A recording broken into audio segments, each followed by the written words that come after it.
ಅಭಿಪ್ರಾಯಕ್ಕೆ ಚೆಂಡಾಗೋದು ಬೇಡ, ನಾವು ಅವ್ರ ಕಾಲು ಚೆಂಡಾಗೋದು ಬೇಡ ಅನ್ನೋದು ಮೂರನೇ. ನಾಲ್ಕನೇದೇನು, ಇಲ್ಲೆಲ್ಲ ತಪ್ಪು ಮಾಡಿದ್ದೀರಾ? ಎಷ್ಟು ಜನ ತಪ್ಪು ಮಾಡಿದ್ದೀರಾ? ಏನೋ ಒಂದು ತಪ್ಪು ಜೀವನದಲ್ಲೆಲ್ಲ ಮಾಡಿದ್ದೀರಲ್ಲ. ಇವಾಗ ನೀವು ಮಾಡಿರೋ ತಪ್ಪನ್ನ ಹಿಡ್ಕೊಂಡು ಇಡೀ ನಿಮ್ಮ ಜೀವನದಲ್ಲಿ ಯಾವಾಗಲೂ ಯಾರಾದ್ರೂ ನಿಮ್ಮ ಚುಚ್ಚಿ ಚುಚ್ಚಿ ಚುಚ್ಚಿ ಚುಚ್ಚಿ ಮಾತಾಡ್ತಾ ಇದ್ರೆ ನಿಮ್ಗೆ ಇಷ್ಟ ಆಗುತ್ತೋ?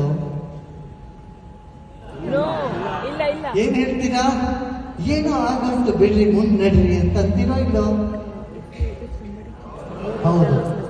ಅಂದ್ರೆ ಏನು, ನೀವು ಮಾಡಿರೋ ತಪ್ಪನ್ನು ಯಾರು ಮನಸ್ಸಿಗೆ ಇಟ್ಕೊಂಡಿರ ಮುಂದೆ ಹೋಗ್ಬೇಕು ಅಂತ ನಿಮ್ಗೆ ಅಭಿಪ್ರಾಯ. ನೀವು ಕೆಲಸ ಮಾಡ್ತೀವಿ